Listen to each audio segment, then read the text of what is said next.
65 ans après l'indépendance que reflète la RDC. Après l'indépendance jusqu'aujourd'hui, il est temps pour nous de faire l'évaluation, examiner, analyser certaines situations, certains problèmes, certaines actions dont effectuent les autorités politico-administratives. Nous avions réussi l'indépendance. Depuis l'indépendance jusqu'à aujourd'hui, est-ce qu'il y a-t-il les nouvelles infrastructures? Est-ce qu'il y a-t-il les changements au sein de l'administration publique? Est-ce que nous avons les problèmes à relever? Est-ce que nous avons des innovations?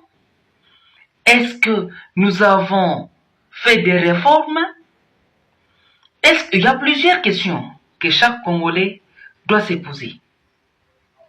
Au sein de l'armée congolaise, est-ce qu'il y a-t-il quelque chose qui peut faire de la sorte que cette armée soit une armée forte au sein des institutions? Est-ce que nous avons des personnes capables?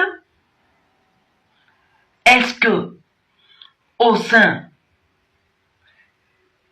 de nos communes, au sein de nos territoires, au sein des entreprises, est-ce que tous les principes de l'administration publique sont-elles respectés? Les principes, les lois, le règlement, la constitution. Alors, chers compatriotes, en étant jeune, comme vous, je suis au devant de vous pour examiner certaines actions commises par les autorités congolaises. Nous avions réussi l'indépendance. Aujourd'hui, la RDC compte plus moins 52 ministères ou institutions. Et ce ministère sont mis en exergue dans le sens de répondre aux intérêts de la population, aux intérêts du peuple.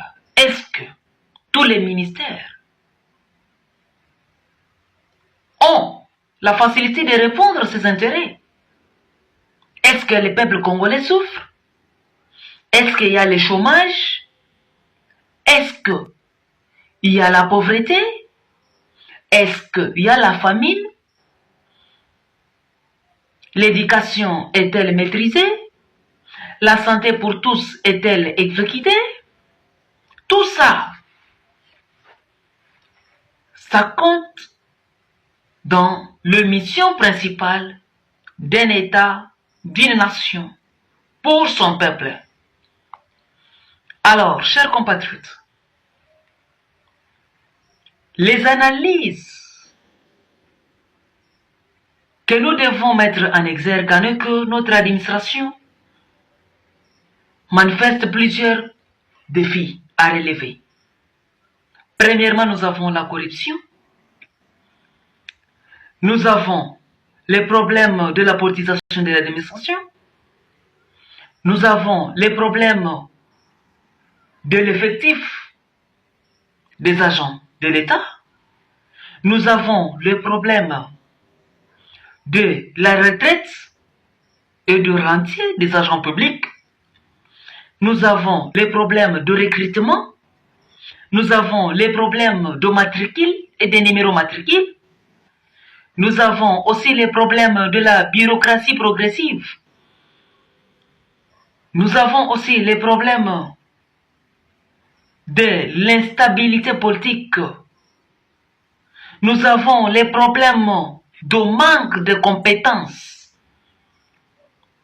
des personnels ou des fonctionnaires au sein de l'administration publique. Alors, tout ça, c'est ce que reflète l'administration publique congolaise. Avec tous ces défis, l'administration peut se développer, l'administration peut être innovée. Alors, en étant analyste, les problèmes, parmi tous ces problèmes, parmi tous ces défis, le grand problème est centré sur la politisation de l'administration. Pourquoi cela? Parce que nous constatons que le prolongement de partis politiques, aujourd'hui en RDC, c'est l'administration publique. Aujourd'hui, pour que tu sois nommé un DG d'une entreprise publique, il faut que tu sois un combattant. Il faut que tu sois une personne à qui nous avons lutté au sein de la partie politique, plutôt au sein d'un parti politique, voulez dire. Alors, ce qui n'est pas bien, et lorsque vous faites le recrutement de ces combattants, et les autorités ne tiennent pas compte de règles administratives ou de principes administratifs qui sont là pour recruter la personne selon les domaines, selon les secteurs et selon aussi la capacité ou la compétence. Nous n'avons pas la compétence au sein de l'administration. Suite à cela, les défis, la pauvreté, l'inflation, tous les grands problèmes ne sont pas résolus. Pourquoi? Parce que les gens ne sont pas capables. Alors, la volonté, les problèmes de la réforme, comment nous pouvons faire la réforme? La réforme de la RDC, plusieurs réformes n'aboutissent pas. Compte tenu de quoi? Compte tenu de la volonté, compte tenu aussi du financement, compte tenu aussi du budget. Nous avons plusieurs détournements au sein de l'administration publique.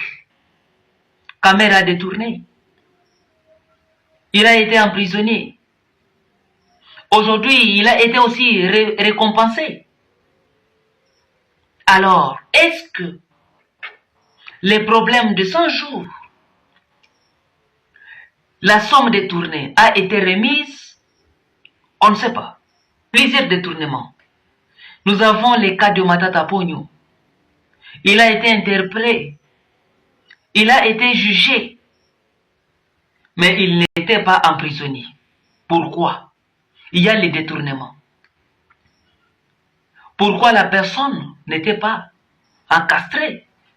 Pourquoi la personne marche librement? Est-ce qu'il a restitué l'argent? Question mark. On ne sait pas. Aujourd'hui, 65 ans d'anniversaire, Moutamba détourné. Et vous nous avez promis que son cas, son procès, sera en direct. Oui, mais, et ce procès ne peut pas être dès les premiers jours, du début qu'il soit du début jusqu'à la fin. Et nous devons toujours connaître la vérité. Alors, nous devons manifester notre volonté au sein de l'administration. Vous avez reçu le mandat de pouvoir diriger, organiser et trouver aussi les sourires de la population congolaise. La population manifeste plusieurs problèmes aujourd'hui. La pauvreté, la famine, le chômage. Mais le Congo est un pays béni. Alors, quand est-ce que ce pays doit récupérer son pari?